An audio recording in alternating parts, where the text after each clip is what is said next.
Morning. അപ്പോൾ ഇന്നത്തെ ഒരു വീഡിയോയിലേക്ക് എല്ലാവർക്കും സ്വാഗതം. അപ്പോൾ ഇന്നത്തെ വീഡിയോ ഞാനൊരു ബ്രേക്ക്ഫാസ്റ്റിൻ്റെ വീഡിയോ ആണ്. മില്ലറ്റ്സ് അവൽ ഉണ്ടല്ലോ, അതുകൊണ്ടാണ് ഞാൻ ഉണ്ടാക്കാൻ പോകുന്നത്. അതിന് കുറച്ച് പച്ചക്കറി എടുത്ത് വെച്ചിട്ടുണ്ട്. ബീൻസ്, ടൊമാറ്റോ, സവാള, ക്യാരറ്റ് ഇതൊക്കെയാണ് ഞാൻ ഇടുന്നത്. വേറെ നമുക്ക് ഇഷ്ടമുള്ള പച്ചക്കറികളൊക്കെ ഇടാം. അപ്പോൾ അതിനായിട്ടൊരു പാൻ അടുപ്പത്ത് വെച്ച് ആദ്യം തന്നെ ഞാൻ ഇതൊന്ന് ചൂടാക്കി എടുത്തായിരുന്നു. മില്ലറ്റ്സ് അത് നല്ല ക്രിസ്പിയാണ്, എന്നാലും ഒന്നും കൂടി ചൂടാക്കി എടുത്തായിരുന്നു. ഇത് കഴിഞ്ഞിട്ട് ഒരു പാനിൻ്റെ അകത്ത് ആ പാനിൽ തന്നെ കുറച്ച് നെയ്യ് ഒഴിച്ച് ഈ പച്ചക്കറി എല്ലാം കൂടി ഒന്ന് വഴറ്റിയെടുക്കുക. പച്ചക്കറി ഒന്ന് നന്നായിട്ട് അധികം വഴറ്റണ്ട, ഒന്ന് കടിക്കാൻ കിട്ടുന്ന രീതിയിലാണ്. അധികം വഴറ്റിയിടണം, കുഴഞ്ഞു പോകും. അപ്പോൾ അത് ഒന്ന് ചെറുതായിട്ടൊന്ന് വാടിക്കഴിഞ്ഞിട്ട് അതിനകത്തോട്ട് ചാട്ട് മസാല ഒരു ചെറിയ സ്പൂൺ ഇടണം.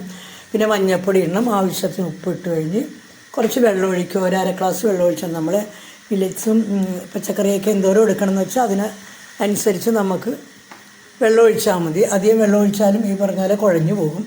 അപ്പോൾ ആവശ്യത്തിന് വെള്ളമൊക്കെ ഒഴിച്ച് തിളച്ച് കഴിയുമ്പോഴത്തേക്കും അതിൻ്റെ അകത്തോട്ട് മില്ലറ്റ്സ് ഇടാം.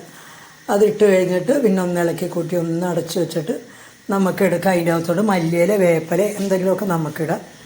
അപ്പോൾ ഇതാണ് ഇന്നത്തെ എൻ്റെ രാവിലത്തെ ബ്രേക്ക്ഫാസ്റ്റ്. ഞാൻ കഴിക്കണത് ഇതാണ്. ഞാൻ പറഞ്ഞത് എപ്പോഴും പറയാറുണ്ട്, മില്ലറ്റ്സ് അല്ലെങ്കിൽ റാഗി, ഗോതമ്പൊക്കെയാണ് ഞാൻ കഴിക്കണത് രാവിലെയും രാത്രിയിലും അതാണ് കഴിക്കണത്. അപ്പോൾ ഇവിടെ ഒരു വാഴയിലേക്ക് എടുത്ത് വെച്ചിട്ടുണ്ടായിരുന്നു. വാഴയിൽ നന്നായിട്ട് വാടി, എന്നാലും അതിൻ്റെ അകത്തോട്ട് അത് ചൂട് കോരിയിട്ടപ്പോൾ തന്നെ വാടി.